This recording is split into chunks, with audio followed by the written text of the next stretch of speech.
What's going on, guys? Matthew Venus here. Welcome back to the channel. Today's video, we're going to talk about a somewhat controversial topic. We're going to talk about investing on margin. We're going to go over exactly what margin is and some things you need to know about margin before you go investing with it.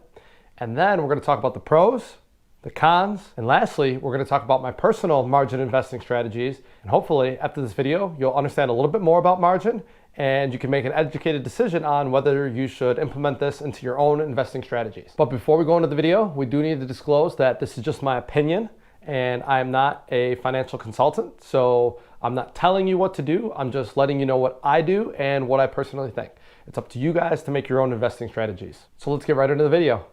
All right, so first things first, what exactly is margin? Well, margin is very similar to a loan where you're borrowing money from your brokerage, assuming you've met certain requirements, such as a minimum account balance.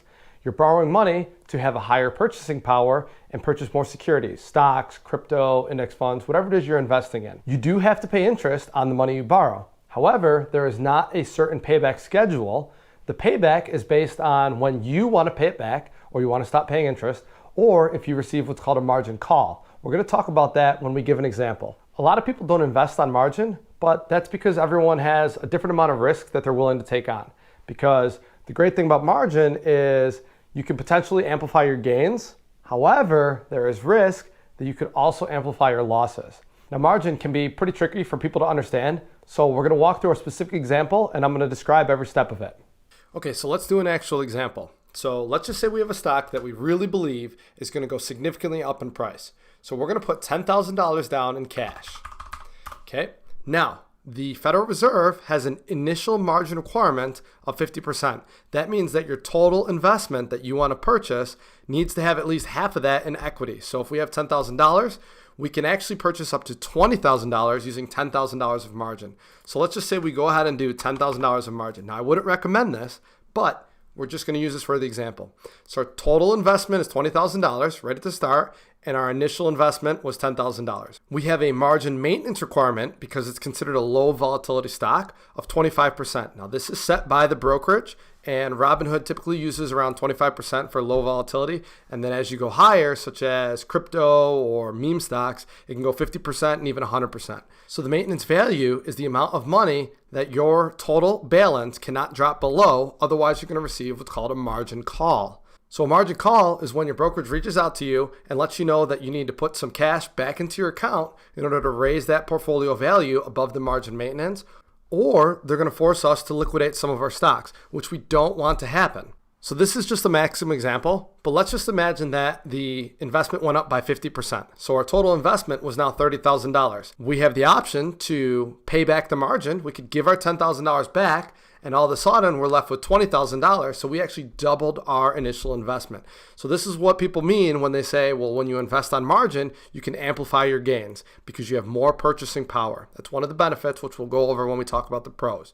Now, as we know, life is not all sunshine and daisies. What happens if the stock drops? So let's just use an example where the stock drops 30%. So we invested $10,000. We borrowed $10,000 on margin. Our total investment was $20,000.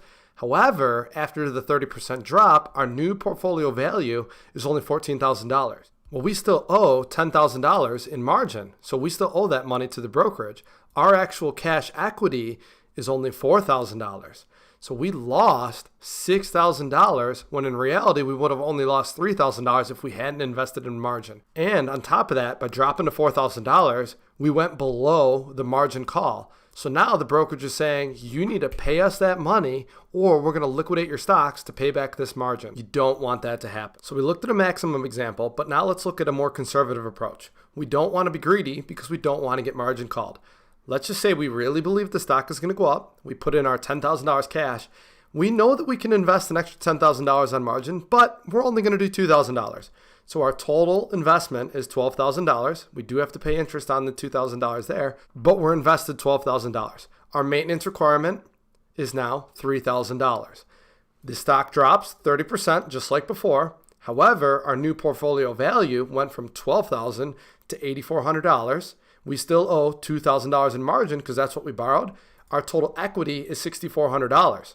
We are above the margin call, which means we don't have to put any extra into our account, and we also don't have to sell any of our stocks, We decide we're just going to hold. We're going to hold it forever. And 6 months later, on our initial investment, the stock rises 50%. So our $12,000 went up to $18,000 because we gained $6,000.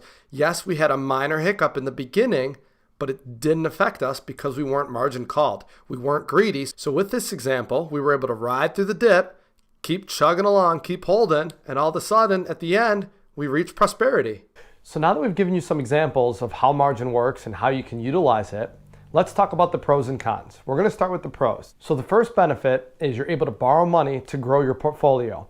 So you're able to grow your portfolio faster than if you just use your own money on a weekly or monthly basis whenever you're getting paid. The next benefit is there's actually really competitive interest rates right now. With Robinhood, you can get a 2.5% interest rate if you're using Robinhood Gold.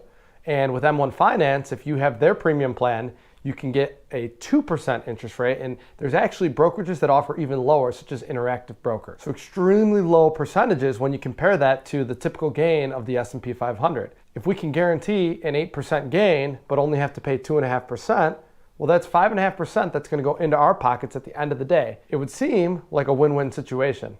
So another benefit when it comes to taxes is, in general, usually when it comes to the interest, it's tax deductible on your actual investment gains throughout the year. But just like I said before, we have to discuss the cons. And there's some pretty big ones and some pretty risky ones. So starting first is interest rates are variable. So even though Robinhood's offering 2.5% today, that doesn't mean that in 6 months they don't raise it to 8%. Back in December of 2020, they lowered the interest rate from 5% to 2.5%, which is awesome. However, they could do the same in the opposite direction. Personally, I would be a lot less likely to invest on margin if the interest rate was 5%. At 2.5%, I almost feel like it's a no-brainer for me, but that's just my opinion. So another thing is the margin maintenance requirements can be variable as well. You may think that you're not going to get margin called until a certain amount of dollars. However, they could increase the volatility to 50%, and all of a sudden, you're a lot closer to being margin called than you thought. So you don't want that to happen. That is a large risk. And the last piece is just overall market volatility. With investing on margin, yes, we can have significantly more gains, but we can also have significantly higher losses. So with the market being volatile, if it starts going down and continues to go down more and more, if you're heavily leveraged in margin, you're just going to keep losing and losing more and more money. So what is my personal strategy when it comes to investing on margin? Well, I do use Robinhood Gold, and I do take advantage of the 2.5% interest rate. However, I only do a really small portion. I like to keep my margin below 20% of my overall portfolio value. I personally invest in covered call ETFs on margin. So I personally like NUSI with its 7.5% dividend yield and protective downside. I have a really low margin maintenance requirement. And with the protective downside, I personally feel like it's highly unlikely I'll be margin called, so I don't have to worry about that. With my 7.5% minus the 2.5% interest, I'm netting a 5% profit. Now, like I said, that's just my own opinion, and that's what I'm doing. Some people, like Warren Buffett, are 100% against investing on margin. They don't believe that it should be allowed. However, after this video, hopefully you understand margin investing a little bit better, and you can make your own educated decisions. So, if you found this video helpful, make sure you click the like button, subscribe to the channel. We do make videos every week on Thursday. If you get a chance, comment down below on your thoughts on margin, if you actually invest in margin, just so I can see what you guys think. And with that, I hope to see you guys in the next video. Thank you so much.